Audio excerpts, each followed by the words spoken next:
মধ্যে বলো।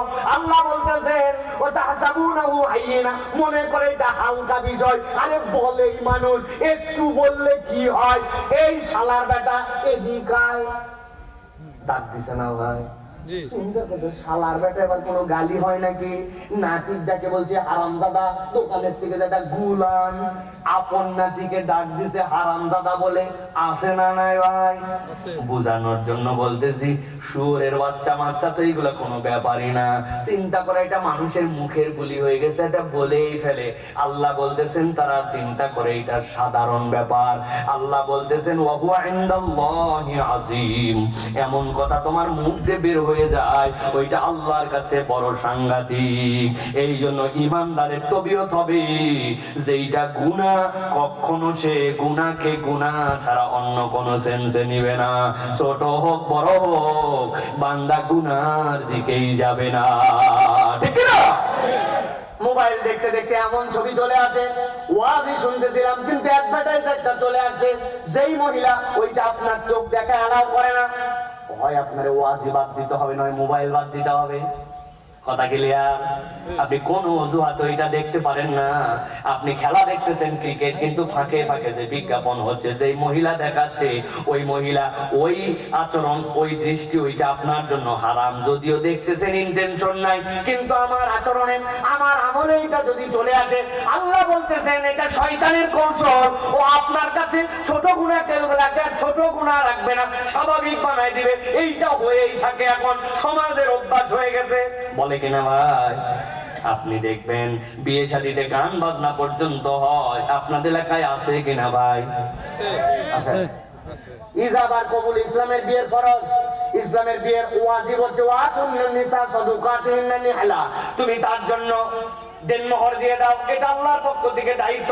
এরপরে মাসরুন হচ্ছে আউলিম ওয়ালাউ বিশাতিন, সাধ্যের মধ্যে থাকলে একটা ছাগল দিয়ে হলেও ছেলের বাড়িতে নিয়ে এসে ওলিমা করো। ইসলামের বিয়ে শেষ, কিন্তু আপনার এলাকার বিয়ে শেষ। 4 দিন আগের থেকে হলুদ সন্ধ্যা, 3 দিন আগে মেহেদি সন্ধ্যা, 2 দিন আগের থেকে ড্যান্স সন্ধ্যা, আগের দিন গোসল সন্ধ্যা, 7 দিন আগে এলাকার সবচেয়ে বড় বড় ডেক নিয়ে যাইয়া বাড়ির 2 পাশে লাগায় দিয়া আছে ভাই। ওই দৃষ্টির বাড়ির থেকে একজন এত বড় দাড়িওয়ালা মুরব্বী বের হয়েছে, আপনি ঘটনা আপনি হাজী সাহেব মানুষ, আপনার বাড়িতে এইটা হচ্ছে, ব্যাপারটা কি? গান বাজনার শব্দে তো এলাকা অস্থির, এত গান মানুষ বাজায় নাকি? বলছে থাম থাম, তোরও বেটি আছে। আমি কি করতে চাইছি নাকি? এলাকার নাতি পুতিরা করে, এখন সমাজে এটা কালচার হয়েছে, যুবক ছেলেরা একটু করে, আর একদিন ধৈর্য ধর, বিয়ে শেষ, চল নামাজ পড়ে আসি। আছে কিনা? ভালো করে বুঝে থাকলে বলেন। ওই হাজী সাহেবের কাছে নামাজ গুরুত্বপূর্ণ, হজ করে আসে, কিন্তু এই গান বাজনা হালকা হয়ে গেছে, মনে করছে এটা সমাজ করেই থাকে। এরকম কথা দাড়িওয়ালা, পাঞ্জাবিওয়ালা, এরকম কথা ভালো মানুষের মুখ দিয়েও বাড়ায়। দোষ ওই লোকের নয়। আল্লাহ বলতেছে শয়তান তোমার কাছে এই গুনাহগুলা হালকা ভাবে দাঁড় করাইছে, করতে থাক করতে থাক, কিয়ামতের দিনে যায় আমল নামায় এমন পরিমাণ দাঁড়াবে, আল্লাহ নবী বলছেন ধ্বংস হয়ে যাওয়ার জন্য এইটাই যথেষ্ট হয়ে যেতে পারে। নাউযুবিল্লাহ। এই জন্য প্রিয় ভাইয়েরা, প্রত্যেকটা ধাপ ফেলার সময় ভাবতে হবে যে আমি কি করতেছি। মুখে পান খাচ্ছি, আর এমন একটা ওয়ালের মধ্যে কোনা দেখে পেস করে মারে দিলাম, ওই লোক কষ্ট করে তার ওয়াল রং করছে, ওখানে ফেলার পারমিট করে নাই, আপনি বান্দার হক নষ্ট করছেন। আপনি মসজিদের মধ্যে ঢুকেছেন, আপনার জুতা দিয়ে পানি পড়তেছে, আপনি ওরকম করে ধরে নিয়ে গেছেন, কে দেখলো?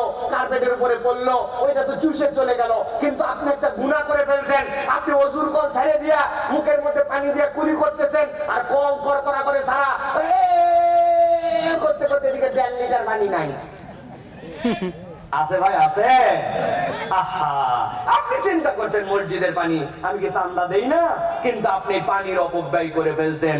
আপনি জানেনই না যেখানে বাইকে হরেনটা দেওয়ার দরকার নাই, আপনার বিশাল বাইক বুম বুম বুম মারেন, আর যেখানে হরেন মারা লাগবে সেখানেও মারেন, যেখানে মারা লাগবে না সেখানেও মারেন। মানুষ কষ্ট পায়, পিছনে একটু তাকাইছে, কি রে বেয়াদব নাকি রে, এরকম করে হরেন দেয় নাকি, এরকম করে চালাই কিনা, আপনি বুঝেন নাই, কিন্তু আপনি একটা গুনাহ করছেন। শয়তান কৌশলে ফেলছে আপনারে, করেই থাকে, বয়সিয়ান হয়েই থাকে।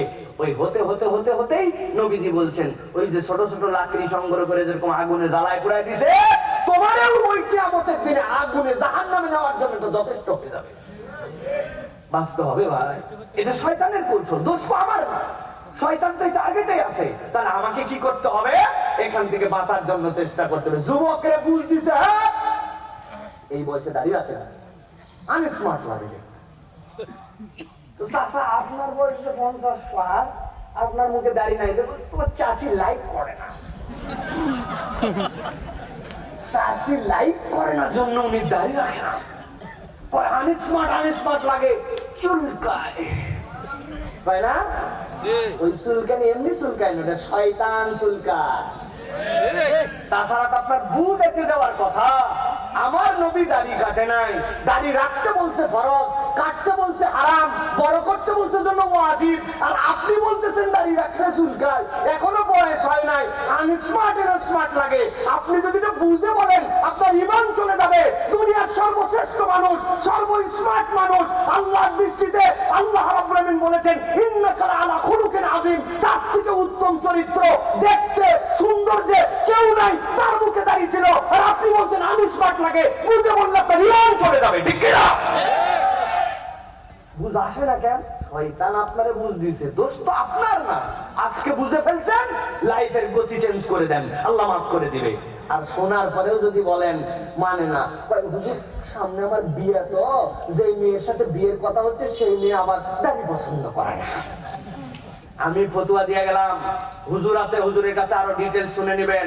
যদি কোনো মহিলা বলে যে দাড়ি রাখার কারণে আপনাকে পছন্দ করবে না, বিয়ে করবে না, তাহলে ওই মহিলাকে বিয়ে করা জায়েজ নাই। ইসলামের শায়ের যে অস্বীকার করে, ওই মহিলা আপনার বাড়িতে কখনো বউ হিসাবে আসতে পারে না, ঠিক না? এটা আপনাকে ক্লিয়ার করতে হবে, ওকে বুঝাতে হবে। ব্যাককল বেটি চল, আল্লাহ তোর দাড়ি দেয় নাই, তুই কোটি টাকার মান্যত করেও দাড়ি উঠবে না, আর আল্লাহ আমারে দিছে। তো আপনি কেমনি আবার নিজে এক পুরুষ হয়ে আর এক মহিলার বিয়ে করতে না যায়, নিজেও মহিলা হয়ে মহিলার কাছে যাচ্ছেন, কি মনে করে? কি মনে করে? বুঝান আমারে। যা গুনাহ হয় আমার হোক, মোষ রাখেন, যা হয় হোক গা, তাও আপনি মহিলার মতো হইন না, রাখেন মোষ আপনি। তাও অন্তত আল্লাহকে বলতে পারবেন, আল্লাহ মহিলা কিছু ছিল না, আমার অন্তত এইটা তুই এইটা রাখছি, আর লজ্জা দিলাম না। স্বামী স্ত্রী দুইজন শুয়ে আছে, নতুন বাচ্চা হয়েছে, রাত্রেবেলা অন্ধকার, এখন বাচ্চা রাত্রে ক্ষুধা লাগছে, ও খালি বাপের বুকের দিকে যায়, বাপ তো দেয় না, আমি না তোর মা, আমি না ওদিক যা, কি জন্য যায়? ও হাতায় হাতায় দেখে, গালে দেখে আব্বাও যা, আম্মাও।